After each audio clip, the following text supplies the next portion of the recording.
Сегодня предлагаю испечь традиционные таджикские лепешки кульча. Я 5 лет прожила в Таджикистане и помню эти лепешки как сейчас. Испечем их по ГОСТу для национальных изделий различных республик от 1975 года. Для лепешек нам понадобится мука пшеничная первого сорта, дрожжи, соль, молоко цельное и по рецептуре идет жир бараний. Однако жир бараний я не использовала, а заменила его на маргарин. В остальном же я строго следовала технологии, описанной в данной рецептуре. Местные жители выпекают лепешки в тандырах. Однако их также с успехом можно испечь и в механизированных печах на производстве, и в домашней духовке, что мы и сделаем.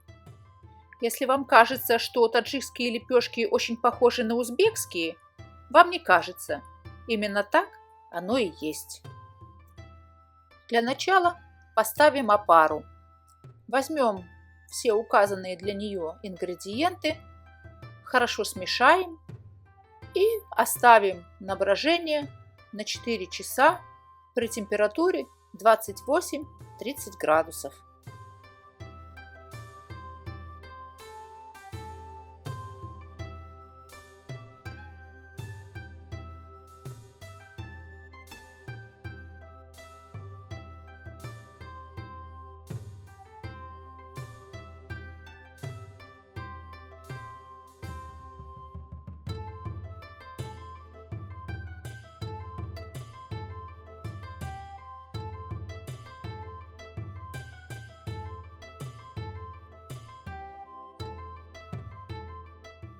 Когда опара созрела, замесим на ней тесто.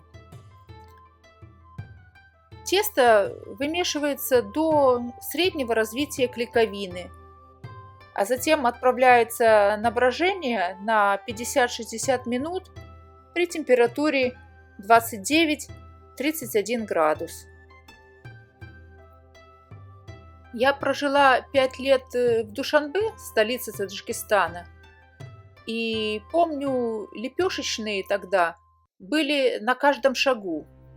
И возвращаясь из школы, мы всегда заходили в лепешечную и ждали, когда будет испечена новая партия лепешек. И мы тогда ее обязательно покупали и ели по дороге домой. Потому что самые вкусные лепешки, когда они свежеиспеченные.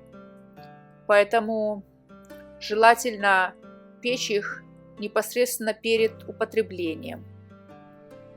Вы также можете заморозить готовые лепешки, уже испеченные, и потом перед употреблением по необходимости достать и обогреть в горячей духовке несколько минут.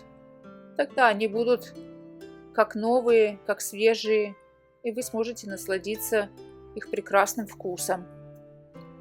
Как я уже упомянула, лепешки выпекаются в тандырных печах. Причем эти печи находятся не только в кишлаках, но и в городах, в жилых микрорайонах.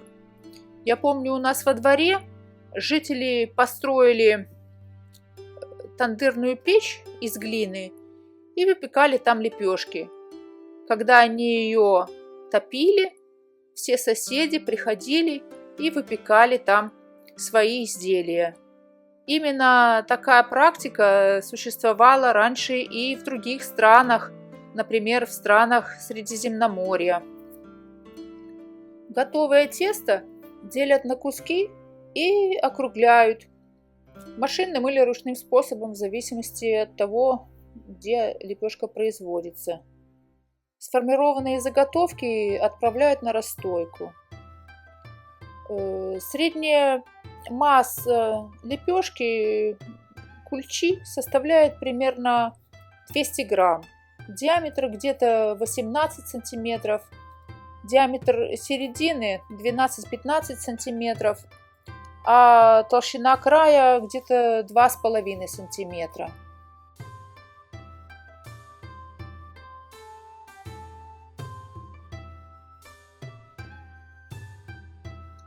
После того, как заготовка была окончательно сформирована, ее больше не расстаивают, а просто накалывают и отправляют сразу же на выпечку.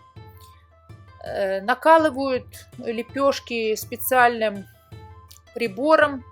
В Таджикистане он называется нон-пар, в Узбекистане чекич. Ну, если у вас его нет, вот у меня, например, его нет, можно использовать любые подручные средства. Самое простое – использовать вилку. Суть накола состоит в том, чтобы серединка теста не сильно вздувалась, ну и, конечно, придать определенную красоту изделию. Зачастую нон-пар или чекич своими рисунками несет смысловую нагрузку.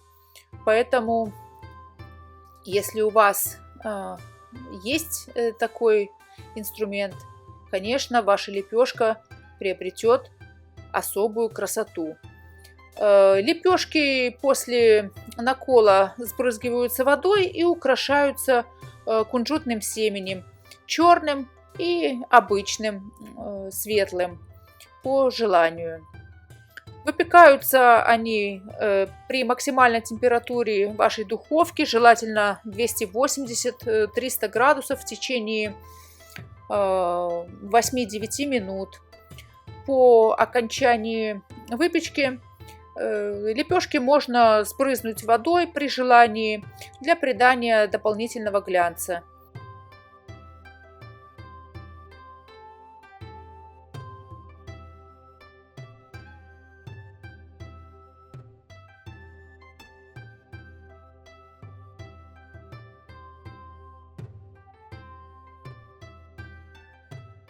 При употреблении лепешки не режут, а рвут.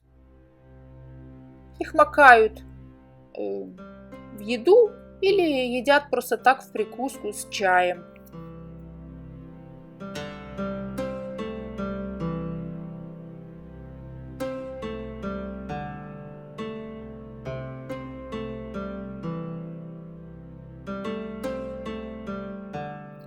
Таджикистан – это прекрасная страна с замечательными людьми, очень богатой культурой, давшая миру великих мыслителей и поэтов. От Таджикистана у меня остались самые теплые, добрые воспоминания. Пейте на здоровье.